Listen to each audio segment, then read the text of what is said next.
ओम श्री गुरुवे नमः। न गुरुरधिकं तत्त्वं न गुरुरधिकं तपः। त्वं ज्ञानात् परं तस्मै श्री गुरुवे नमः। ओम शांति शांति शांति। प्रणाम भगवान। मांडुक्य कारिका प्रवचन वैतथ्य प्रकरण से भगवान, पेज नंबर 17, प्रस्तावना चल रही है। कल सत्संग में आया था कि स्वामी जी कह रहे थे कि थोड़ी सी वेदांत की प्रक्रिया को भी समझना चाहिए। तो इसको आगे करते हुए भगवान, तो अब यह समझो कि संपूर्ण देश, संपूर्ण काल और संपूर्ण वस्तुओं की जो इकाई है उसको ईश्वर बोलते हैं। संवत्सर समष्टि हजारों हजारों वर्ष जो बीत रहे हैं, वे जिसमें डूबते हैं और जिसमें निकलते हैं, और हजारों हजारों पूर्व पश्चिम उत्तर दक्षिण ऊपर नीचे की जो ऊर्ध्वाधर समष्टि है, देश समष्टि, काल समष्टि और द्रव्य समष्टि, मिट्टी, पानी, आग, हवा, आकाश, ये सब जिस इकाई में डूबते हैं और उतराते हैं, उस एक को ईश्वर कहते हैं। एक के बिना दो हो नहीं सकता, तीन हो नहीं सकता, चार हो नहीं सकता, और तीन चार पाँच छह सब जाकर एक में मिल जाते हैं। और उस एक को हम कहाँ जानते हैं?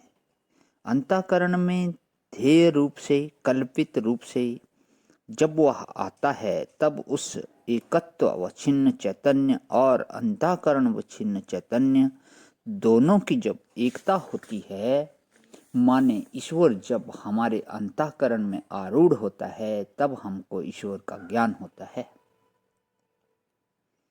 परंतु श्रुति भगवती कहती है कि असल में विषय विच्छिन्न चैतन्य और अंतःकरण विच्छिन्न चैतन्य स्वरूप से दो है ही नहीं।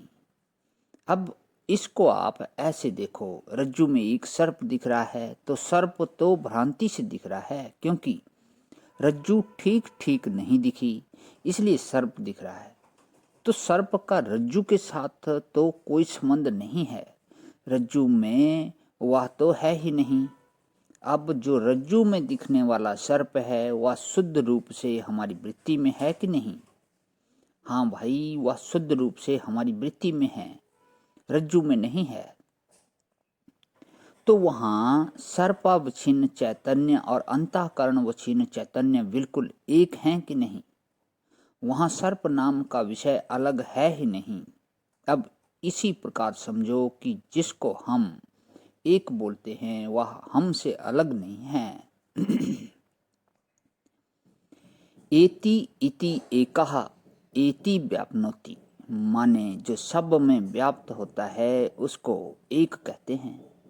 जो सब में अनुवृत्त है और सब में व्यावृत्त है, उसको एक बोलते हैं।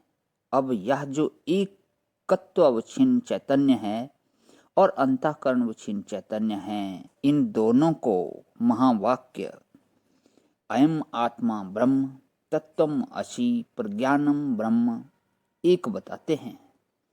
तो ठीक है, ईश्वरावच्छिन्न चैतन्य और जीवावच्छिन्न चैतन्य दोनों तो एक हैं, परंतु यह जीव जो अपनी सृष्टि में डूबा हुआ है और ईश्वर जो अपनी सृष्टि में लगा हुआ है, यह दोनों की सृष्टि क्या है? यह प्रश्न उठता है। तो श्रुति कहती है कि पर ब्रह्म परमात्मा के सिवाय दूसरी कोई वस्तु है ही नहीं।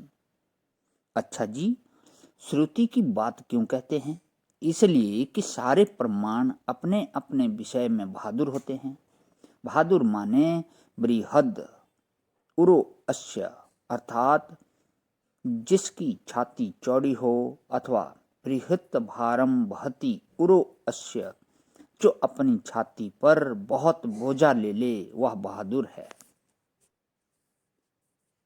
तो नारायण परिपूर्ण अपरिच्छिन्न वस्तु को समझने में ये आंख, कान, नाक, जीव आदि कोई सामर्थ्य नहीं है। कोई सामर्थ्य नहीं है। ये तो असल में सब के सब प्रत्यक्ष के दास हैं। कैसे? देखो, प्रत्यक्ष शब्द का क्या अर्थ होता है? अक्षम अक्षम प्रति इति प्रत्यक्षम। एक एक आंख का जो अलग अलग हो उसको प्रत्यक्ष बोलते हैं, माने एक एक इंद्रिय का अलग अलग। तो श्रोत्र प्रत्यक्ष, त्वक प्रत्यक्ष, चक्षु प्रत्यक्ष, रासन प्रत्यक्ष, घ्राण प्रत्यक्ष, मानस प्रत्यक्ष, एक एक इंद्रिय का जुदा जुदा हुआ।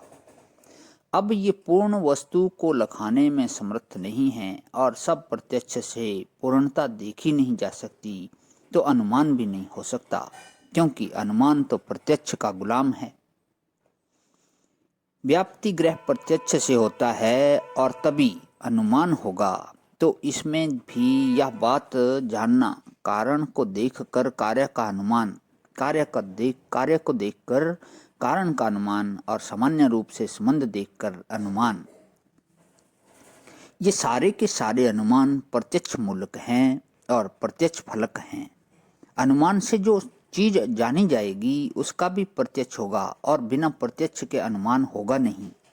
अब देखो, उपमान भी प्रत्यक्ष का ही होता है, अर्थापत्ति में भी प्रत्यक्ष ही होता है। यद्यपि प्रामाणिक लोग उपमान, अर्थापत्ति और अनुपलब्धि इन तीनों का अनुमान का अंग मानते हैं, परंतु विचार करके देखें तो अभाव के प्रत्यक्ष का नाम अनुपलब्धि है और पिनत्व से भोजन के अनुमान का नाम अर्थापत्ति है। गो देख कर गव्य का जो निश्चय है वह उपमान है। ये तो सब प्रत्यक्ष के ही भेद हैं। प्रणाम भगवान। ओम शांति शांति शांति।